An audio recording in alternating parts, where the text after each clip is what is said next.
चंद दिन कबल कराची के इलाके औरंगी टाउन में एक वाक़या रूनुमा हुआ, फायरिंग का वाक़या, जिसमें एक शख्स ने अपनी साबका बीवी के घर पहुंचकर अपने ससुर को, अपने साले को और अपनी साली को फायरिंग करके शदीद ज़ख्मी किया। चंद दिन गुजरने के बाद मुलज़िम दोबारा अपने साबका ससुराल में पहुंचा और फायरिंग करके अपनी बीवी को कत्ल करना चाहा, तो इसी दौरान उसकी बीवी ने चाकू के वार करके अपने साबका शौहर मुलज़िम को कत्ल कर दिया। ये तमाम तर वक़्वा किस तरीके से रूनुमा हुआ, साबका बीवी ने अपने साबका शौहर को किस तरीके से ये कत्ल किया, क्या कहानी है असल में, ये तमाम तर बातें जानते हैं। SHO इकबाल मार्केट हमारे साथ इस वक्त मौजूद हैं। ये बताएगा क्या असल में ये वाक़या है, किस तारीख़ का ये वाक़या है और मज़ीद क्या तफ़सीलात हैं। बिस्मिल्लाहिर्रहमानिर्रहीम। ये असल में ये जो नूरुल हमामा है, जिसने अपने शौहर को, इसकी असल में शौहर है हुसैन, जिससे इसकी जो है मतलब लड़ाइयाँ नाचाकियाँ हो रही थी। खुला का कोई मुकदमा वगैरह भी इसने किया था, अलहदगी का वो चल रहा था। उस अलहदगी के बायस मतलब इनकी आपस में ज़्यादा लड़ाइयाँ हो गई, तो वो एक दिन आया अपना हुसैन इनके घर पे, जिसने इसके घर में तकरीबन इसकी वालिद साहब को गोलियाँ मारी, जो कि अभी ICU में। इसके छोटे भाई को 2 गोलियां पेट पे लगी, इसकी एक सिस्टर थी छोटी, उसको गोलियां लगी हैं टांगों पे। तो इन तीनों को इसने ज़ख्मी किया, जिस पे 324 का इसके ऊपर मुकदमा कायम हुआ। वो 324 का मुकदमा कायम हो गया। इसकी बीवी को इसने कुछ नहीं कहा, अपनी बीवी को। फिर उसके बाद उसी के 1 हफ़्ते बाद ये वापस आया है। तो इसने पहले आया है, इसने घर पे दरवाज़ा खोलने की कोशिश की है, लेकिन दरवाज़ा जो मुदैया का बयान है कि दरवाज़े से इसने गोलियां मारी हैं मुझे, लेकिन मैंने दरवाज़ा नहीं खोला। तो ये ऊपर से आया कूद के, ये ऊपर से दीवार से कूद के आया। तो बोला फिर मैंने इसके ऊपर फायर किए। पिस्टल मेरे पास पड़ा हुआ था, इसी ने मुझे दिया हुआ था, पहले का रखा हुआ था पिस्टल। बोला उसी 9mm पिस्टल से मैंने इसके ऊपर फायर किए। तो बोला इसको 2-3 गोलियाँ लगी, वो अटक गया पिस्टल। तो मैंने फिर ये खड़ा हुआ था, तो मैंने फिर छुरी उठाई, छुरी से इसके ऊपर वार किए, तो ये गिर गया। फिर उसके बाद इन्होंने, लोग भी जमा हो गए, इन्होंने कहीं मार्बल वगैरह की स्लेटें वगैरह मारी, क्योंकि ये लोग बहुत ज़्यादा उससे परेशान हो गए थे कि इन्होंने पहले ये अपना इनके घर वालों को मारा कि ये मेरे को भी नहीं मार दें। ये हुआ था इससे। अच्छा, ये बताएगा जो मुलज़िम हुसैन उसका नाम है, वो क्या करता था और कितने अरसे कबल इनकी शादी हुई थी, कोई इनकी लड़ाई झगड़े का कोई मुकदमा क्या पुलिस के पास भी रिपोर्ट हुआ था, माजी में ऐसा कुछ था इनकी फैमिली में, या सिर्फ हुसैन आया, उसने फायरिंग कर दी, फिर चला गया, फिर 1 हफ़्ते बाद आया और अपनी बीवी को भी उसने कत्ल करने की कोशिश की? बस वो वैसे तो 324 का मुकदमा कायम हुआ था जब इनका जो है ना मतलब इसके वालिद ICU में हैं, या इनको जो मारा था। असल जो इनकी बात थी वो इनकी अलहदगी हो रही थी। इनकी वाइफ इसके साथ रहना नहीं चाह रही थी, तो आपस में लड़ाइयाँ हो जाती हैं, कोई उससे कोई ज़्यादा लड़ाइयाँ बढ़ गई थी, जिस पे उसकी वाइफ ने उसके ऊपर खुला का मुकदमा, वो खुला का जो नोटिस आया ना, उसकी वजह से वो ज़्यादा मुश्तइल हो गया था हुसैन, जिसकी वजह से उसने ये काम किया था। जी बिल्कुल, पुलिस हुकाम का मौक़िफ़ आपने सुना। शहबाज यूसुफ SHO इकबाल मार्केट, उनका ये कहना है कि हुसैन नामी मुलज़िम है, उसकी जो अहलिया थी हमायमा नाम जिसका था, उसने जब खुला का नोटिस भेजा तो हुसैन तैश में आया, और तैश में आने के बाद वो अपनी अहलिया के घर पहुंचा। अहलिया के वालिद, अहलिया के भाई और छोटी बहन को फायरिंग करके शदीद ज़ख्मी किया, और उनके वालिद जो हैं वो इस वक्त भी ICU में ज़ेर इलाज हैं। 1 हफ़्ता गुजरा है इस वाक़े का मुकदमा इक़दाम कत्ल की दफ़ात के तहत इकबाल मार्केट में दर्ज किया गया, लेकिन 1 हफ़्ता गुजरने के बाद दोबारा मुलज़िम हुसैन जो है वो अपने ससुराल पहुंचा और खिड़कियों से गोलियां चलाना शुरू की, और खिड़कियों से गोलियां चलाने के बाद वो छत फैलांग कर अंदर दाखिल आया, और अंदर दाखिल होने के बाद हुसैन ने कुछ अरसे कबल जो अहलिया है उसके बयान के मुताबिक उसने एक असलहा अपनी बेगम को दिया था, हमायमा को, और उसने हमायमा ने उसी असले का इस्तेमाल करते हुए अपने शौहर के ऊपर, हुसैन के ऊपर गोलियां चला दी, जिसके 3 गोलियां उसको लगीं, और फ़रार होने के वक्त जो है चाकू का इस्तेमाल किया खातून ने छुरियों के वार करके अपने शौहर को कत्ल कर दिया। अहले इलाका भी मौके पर पहुँचे, गम गुस्सा, तो और अहले इलाका ने भी गम गुस्सा निकाला, और ईंट और जो टाइल्स मार्बल कांस्टेबल होते हैं वो मारकर शदीद नौयत के जो है वो ज़ख़म मुल्ज़िम हुसैन को पहुँचाए। तमाम पुलिस मौके पर पहुँची, लाश को अस्पताल मुंतकिल किया।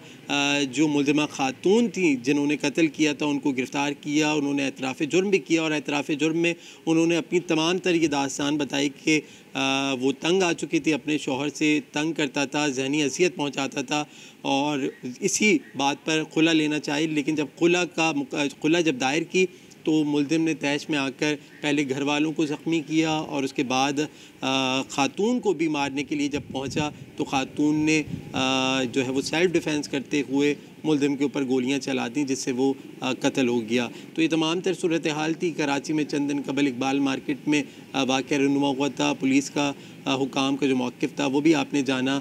अहले खाना, क्योंकि ख़ातून के जो वालिद वालदा या बहन है वो इस वक्त अस्पताल में ज़ेर इलाज है। मुल्ज़िम जो है वो हलाक हो गया है। ख़ातून जो मुल्ज़िमा है वो पुलिस की कस्टडी के बाद अब वो जो है वो जेल में मौजूद है। तो इस हवाले से पुलिस हुकाम का जो मौक़िफ़ था वो हमने आप तक पहुँचाया। बरतानिया की British Pakistani home secretary Shabana Mahmood ने ऐलान किया है कि वो पुलिस को इख्तियारात देने जा रही हैं, जिसके तहत लंदन और उसके बाहर बरतानिया भर में पुलिस के पास ऐसे इख्तियारात आ जाएंगे कि वो जो फ़लस्तीन के नाम पर जो मुख्तलिफ बार बार जो प्रोटेस्ट हो रहे हैं, जो एहतजाज हो रहे हैं, वो ताकि उनको रोका जा सके या उनको कम किया जा सके। और उसकी वजह यह है कि पिछले 2 साल में जब इसराइल ने हमला किया गज़ा के ऊपर और उसके बाद गज़ा को एक कब्रिस्तान में तब्दील कर दिया, उसके बाद सिर्फ लंदन में तकरीबन 32 नेशनल डेमोन्स्ट्रेशन हुए हैं, जिसमें हर डेमोन्स्ट्रेशन में जो कम से कम 1 लाख और बाज़ जो डेमोन्स्ट्रेशन में तकरीबन 1 मिलियन तक भी लोग आए। इस तरह से ये बरतानिया की तारीख़ का एक नया रिकॉर्ड बना है कि सिर्फ 2 साल के अंदर कोई भी तंजीम 32 नेशनल डेमोन्स्ट्रेशन करे जो फ़लस्तीन की हमायत में हो। लेकिन डेमोन्स्ट्रेशन के पीछे इतनी बड़ी तादाद में लोग आए कि उसके बाद बरतानवी हुकूमत ने यह फ़ैसला किया है कि वो नए इख्तियारात के ज़रिए इन मुजाहिरों को, यानी जो रिपीटेड प्रोटेस्ट होंगे उसको वो कब करने का इरादा रखते हैं और उसके लिए वो पुलिस को इस्तेमाल करने का इरादा रखते हैं। चूँकि अगर पुलिस के पास पब्लिक ऑर्डर एक्ट के तहत अगर इख्तियारात आ जाएंगे तो पुलिस फिर मुख्तलिफ मुजाहिरों पर पाबंदी लगाती है। पुलिस के पास इस वक्त भी बहुत वसी तर इख्तियारात हैं, जिसके तहत पुलिस लंदन के अंदर और बरतानिया के मुख्तलिफ शहरों में जो वो मुजाहिरों के ऊपर वो उनके जो टाइम, रूट और जो किस वक्त डेमोन्स्ट्रेशन ने स्टार्ट होना है, कब ख़त्म होना है, उसके हवाले से उसके पुलिसिंग कर रहे हैं। लेकिन पुलिस ने पिछले अरसे से यहाँ पर सिर्फ जो पैलेस्टाइन एक्शन नामी ग्रुप, जिसे दहशतगर्द डिक्लेयर कर दिया गया है, पैलेस्टाइन एक्शन का नाम डिस्प्ले करने के ऊपर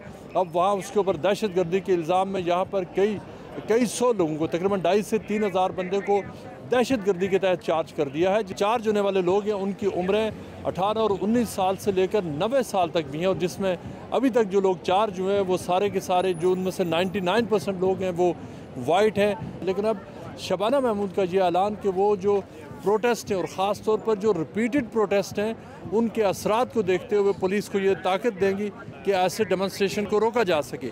इसके साथ साथ उन्होंने ये भी कहा है कि ये स्टेप इसलिए लिया जा रहा है कि जो लंदन की और बरतानिया की जो जूइश कम्युनिटी है, जूइश कम्युनिटी खौफ में मुब्तला है कि इतनी बड़ी तादाद में यहाँ पर जो मुख्तलिफ़ कम्युनिटीज़ के लोग वो पैलेस्टाइन की हमायत में बाहर निकले हैं, और इसी खौफ को बुनियाद बनाते हुए वो ये इक़दाम करना चाह रही हैं। और ये ऐलान उन्होंने किया जब सिनेगॉग, जो मैनचेस्टर में एक सिनेगॉग पर एक दहशतगर्द की तरफ से हमला हुआ जिसमें 3 हलाकतें भी। हमने बात की जो मुख्तलिफ़ कम्युनिटी के अफराद को कि वो क्या समझते हैं जो रेगुलरली ऐसे प्रोटेस्ट में आते रहे हैं। जब भी किसी ने कोई काम करवाना होता है ऐसा जो किसी और ने नहीं किया होता, उसके लिए हम में से बंदे को चुना जाता है, और इस दफ़ा शबाना महमूद को चुना गया है और वो काम कर रही हैं जो पहले ना किसी ने ब्रिटिश तारीख में सुना और ना देखा। तो कैसे ये हिपोक्रिटिकल किस्म का स्टेटमेंट वो दे सकती है?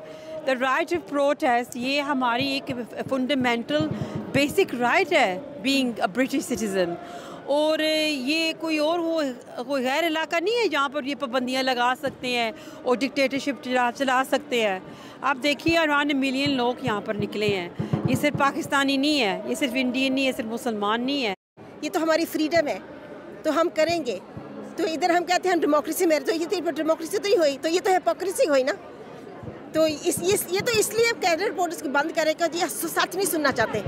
जो शबाना महमूद है ना, ये थोड़ी देर पहले 2014 में ये प्रो पैलेस्टीनियन थी, ये पैलेस्टाइन के लिए सपोर्ट करती थी और मतलब मार्च पे जाती थी, एडवोकेट थी। अभी वो उसने चेंज कर दिया। ये कैसा उसने चेंज कर दिया माइंड अपना, क्यों? तो इससे हमें कोई डर नहीं है। पुलिस जो मर्जी कर लें, हज़ारों के तादाद में लोगों को अरेस्ट भी किया इन्होंने एंटी टेररिज्म लॉ के नीचे, पर हमें तो कोई फ़र्क नहीं पड़ता। आज़ादी इज़हार के ऊपर जो है वो कदगन लगाई जा रही है और यहाँ पे लाखों की तादाद में आज लोग यहाँ मौजूद हैं इस बात को डिफाई करने के लिए गवर्नमेंट की इस पॉलिसी को। हाँ, जो पुलिस पाबंदी लगा रही है वो बहुत गलत है। इस रिपोर्ट के लिए हमने होम ऑफिस से भी रब्ता किया ताकि होम सेक्रेटरी शबाना महमूद का डायरेक्ट वर्जन भी शामिल किया जा सके, लेकिन होम ऑफिस ने कहा कि शबाना महमूद इस पर इंटरव्यू नहीं देंगी। होम ऑफिस का ये कहना है कि जो शबाना महमूद जो उन्होंने प्रपोज़ल दिया है जो प्रोटेस्ट को रोकने के हवाले से या उनको कम करने के हवाले से, ये जो बरतानिया के मफाद में है, ये यहाँ पर आबाद जितनी भी कम्युनिटीज़ हैं ये उनके भी फ़ायदे में। उन्होंने ये भी कहा कि वो ये होम ऑफिस ये समझता है कि बरतानिया में इस्लामोफोबिया के वाक़यात बहुत तेज़ी से बढ़े हैं, उसके साथ साथ जो यहाँ पर यहूदी और जो दीगर कम्युनिटीज़ हैं उनके ख़िलाफ़ भी नफ़रत में बहुत ज़्यादा इजाफ़ा हुआ। और जो हुकूमत ये समझती है कि जो बार बार जो प्रोटेस्ट हो रहे हैं उनको कम किया जा सके ताकि बरतानिया में जो तफरीक है उसको हुकूमत की तरफ से कोशिश की जाए कि जिस हद तक कम हो सकता है उनको कम किया जाए।